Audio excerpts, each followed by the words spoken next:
আমি চলে এসেছি আমার নতুন একটা ব্লগ নিয়ে। আগের ব্লগগুলো আশা করছি তোমাদের ভালো লেগেছে। আর আজকে আমি করতে চলেছি আমার ডেলি ব্লগিং।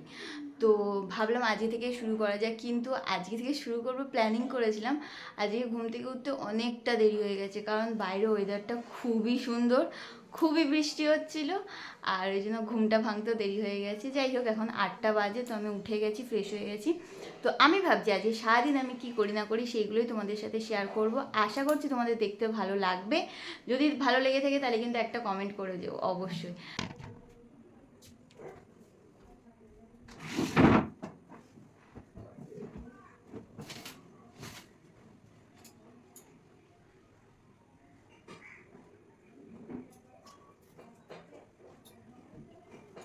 মার কথা ছিল সকালবেলা বাবাকে আলু আনতে বলা, কারণ কালকে আলুটা শেষ হয়ে গেছিলো, কিন্তু মা হয়তো ভুলে গেছে। যার জন্য এখন যে আমি টিফিন করতে গিয়ে দেখছি আলু নেই। তো যাই গিয়ে মাকে বলি, মা কি বলে দেখি। বনি শুয়ে রয়েছে। বনি, কিছু বলো, হাই হাই বলো, কিছু বলো, কিছু বলবে কি তুমি? আলু আনতে বলেছিলাম, আলু কই?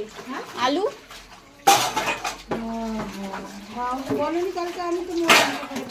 আমি, তুমি কালকে কতবার বললে, তুমি বলেছো।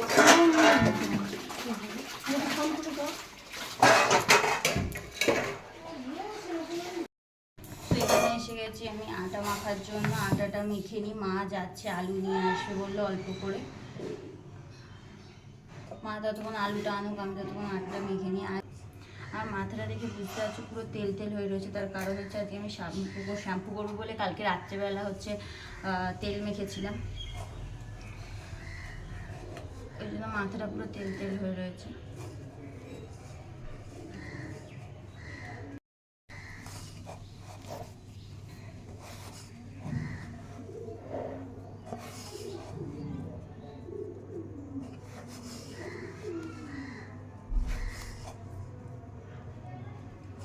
আমার আটা মাখাও হয়ে গেছে।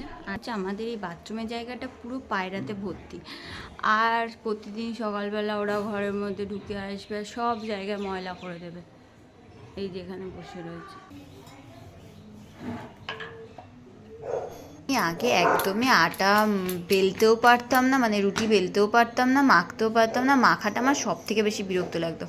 কিন্তু আমার বিয়ে হয়েছে 2 বছর হতে যায়।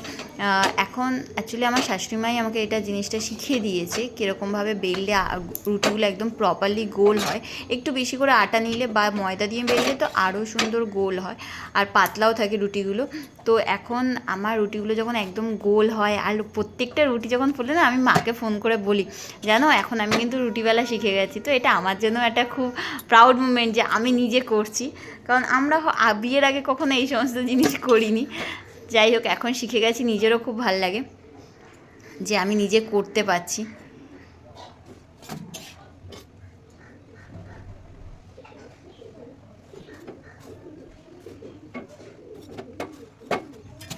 বরকে বলেছিলাম আলু শেষ হয়ে গেছে, তো বর দিতে এসছে আলু, আর তার সাথে নিয়ে এসছে ডাব। এখন একদম ডাব পাওয়া যাচ্ছে না। আমরা কদিন ধরে আমাদের বাড়ির সবারই একটু শরীরটা খারাপ, তো ডাব খোঁজা হচ্ছিলো, তো ও ডাব নিয়ে এসছে। মা আমাকে এখানে মাছ ধুয়ে দিয়ে চলে গেল। মা অ্যাকচুয়ালি একটু শরীরটা খারাপ বলে এখন কদিন উপরে আসছে না সেরকমভাবে, তাও টুকটাক যেটুকুনি হয়। আর এখানে আমার তরকারির জন্য সবজি কাটা হয়ে গেছে, আলু, টমেটো, পেঁয়াজ। আর হচ্ছে এই যে ডাবটা কাটলো, প্রায় 1 গ্লাস জল হয়েছে। কতটা বড় গ্লাস দেখো, পুরো 1 গ্লাস জল হয়েছে, জলটা অনেক বেশি।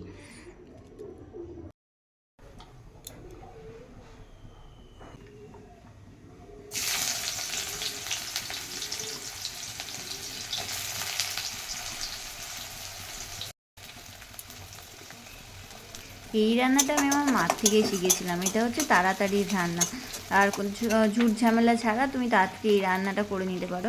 অল্প করে সরু সরু করে আলু কেটে নাও, অল্প করে লঙ্কা কেটে নাও, আর টমেটো থাকলে দাও, না হলে নাও দিতে পারো। এইগুলোকে হালকা করে ভেজে নেবে। তারপরে যেমন নুন আর সব কিছুতে যেহেতু আমি গোলমরিচ গুঁড়ো অ্যাড করি, তো সেরকম অল্প পরিমাণ গোলমরিচ গুঁড়ো, হালকা একটুখানি লঙ্কার গুঁড়ো, হলুদ গুঁড়ো দিয়ে এটাকে ভালো করে মিশিয়ে নেবে। মেশানো হয়ে গেলে অল্প একটু জল দেবে আলুগুলোকে সিদ্ধ হওয়ার জন্য। যখন দেখবে আলুগুলো সিদ্ধ হয়ে গেছে, তরকারিটাকে পুরোটা নামিয়ে রাখবে। এরপরে কড়াইতে তোমার তোমার হিসাব মতো 2 কি 3টে ডিম একসাথে দিয়ে ডিমগুলোকে ভালো করে ফাটিয়ে নেবে। নিলে তোমার হচ্ছে ডিমগুলো আর তরকারিটা একসাথে দিয়ে ভালো করে মাখিয়ে নেবে, একটা সুন্দর ডিমের তরকারি হয়ে যাবে রেডি, যেটা তোমার জলখাবারে হোক বা রাতের ডিনারে হোক রুটি দিয়ে খেতে খুবই ভালো লাগে।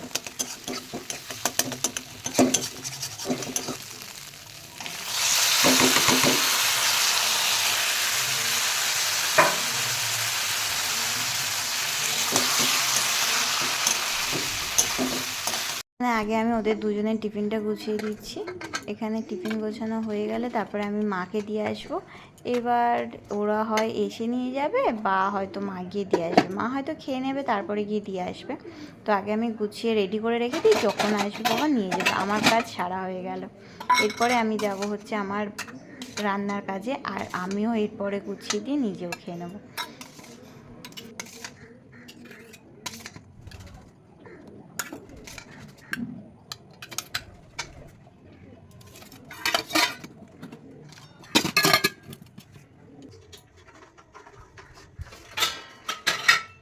দিদি প্রতিদিন সকালবেলা বাসন মেজে গামলাটা করে তুলে দিয়ে যায়। তো এই থালা বাসনগুলো সেট মাই প্রতিদিন করে রাখে। তো আজ যেহেতু মা এখনও উপরে আসেনি, তো আমি তাই জন্য আগে থেকে এই থালা বাসনগুলো সেট করে দিচ্ছি। নাহলে গামলার মধ্যে থাকলে না থালার গায়ে কিরকম একটা জলের দাগ বসে যায়। ওই জন্য আগে আমি গামলাগুলো নিয়ে এসে এখানে মানে সব কটা সাজিয়ে রেখে দিচ্ছি, যেমন কোনো জলের দাগ না হয়। আর জলের দাগ হয়ে গেলে না কেমন সাদা সাদা হয়ে যায়, কেমন একটা বিচ্ছিরি লাগে দেখতে।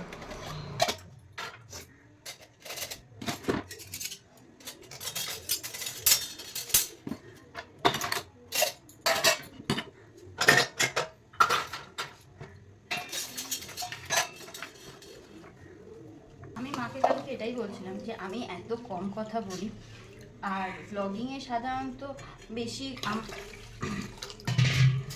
কথা বলতে হয়। যারা বেশি কথা বলে বা অ্যাকচুয়ালি সত্যি কথা বলতে আমরা যদি চুপ থাকি তো সেখানে তো আমাদের ভালো লাগার মতো কিছু থাকেই না, না?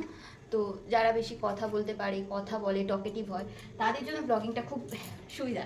কিন্তু আমাদের মতো পাবলিক যারা বেশি কথা বলে না, কথা বলতে পারে না, কি বলবে সারাদিন ভিডিও চালু করে ওই রান্না করা, ওই কাজ করা।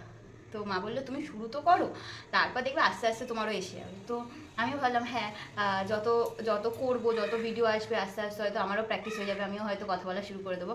তো প্রথমত হয়তো আমার একটু ভিডিওগুলো তোমাদের চুপচাপ শান্ত এরকম মনে হতে পারে, তো একটু অ্যাডজাস্ট করে নিও।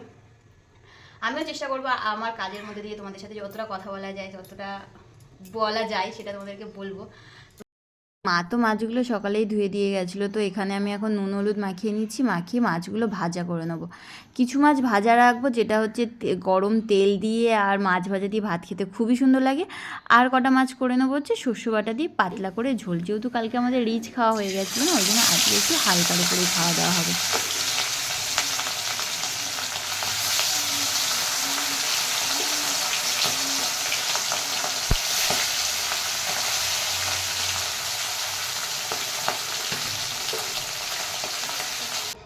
মা আমাকে দুটো উপরে তুলসী গাছ এনে দিয়েছে, একটা গাছ একদম শুকিয়ে গেছে আর একটা গাছ একদম তাজা রয়েছে। তো প্রতিদিন সকালে আমি স্নান করার পরে এই গাছটাতে জল দিই। তো রোজকার মতো আজকেও আমি এখানে এসে গেছি, সকালবেলা স্নান টান করার পরে এখানে গাছে জল দিয়ে দিচ্ছি। আর উপরেই আমার একটা টগর গাছ হয়েছে, যে গাছটাতে না ফুল আসে, কিন্তু খুব ফুল না হলেও প্রায় দিনই ওরা অন্তত 2 কি 3টে করে তো ফুল হবেই। তো ওখান থেকে ফুল নিয়ে আমি তুলসী গাছেও দিয়ে দিই।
বিকালে ওই সকালের পর থেকে তোমাদের সাথে আর সেরকমভাবে কথাই বলা হয়নি, কারণ তারপরে আর কিছু রান্না টান্না করার পরে আমি বিছনা গুছিয়ে তারপরে মোটামুটি আমরা খাওয়া দাওয়া করেছি, আর বিকেলবেলা একটা জবরদস্ত ঘুম দিয়েছি। তো এখন ঘুম থেকে উঠে গেছি, সন্ধ্যাবেলা পুজো টুজো দেওয়া হয়ে গেছে, এবার হচ্ছে আমি বসাবো সন্ধ্যের চা, আর তারপরে আমরা যাব একটু বাজারে, টুকিটাকি একটু বাজার করতে। তো চলো সন্ধ্যে থেকে আবার তোমাদেরকে দেখাচ্ছি আমি কি করছি না করছি। আগে চাটা বসিয়ে নিই, সবাই সন্ধ্যাবেলা চাটা খাবো, তারপর আমরা বাজারে যাবো।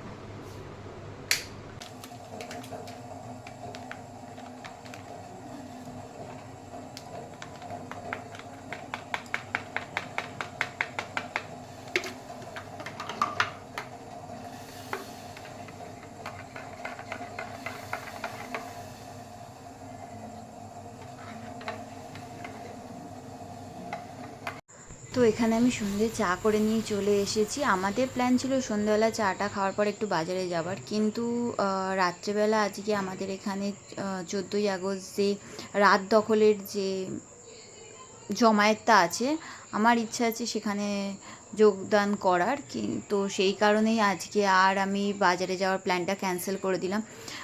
তো আজকের ভিডিওটা এখানেই আমি শেষ করছি। তো তোমাদের সবার কেমন লাগলো অবশ্যই জানিও।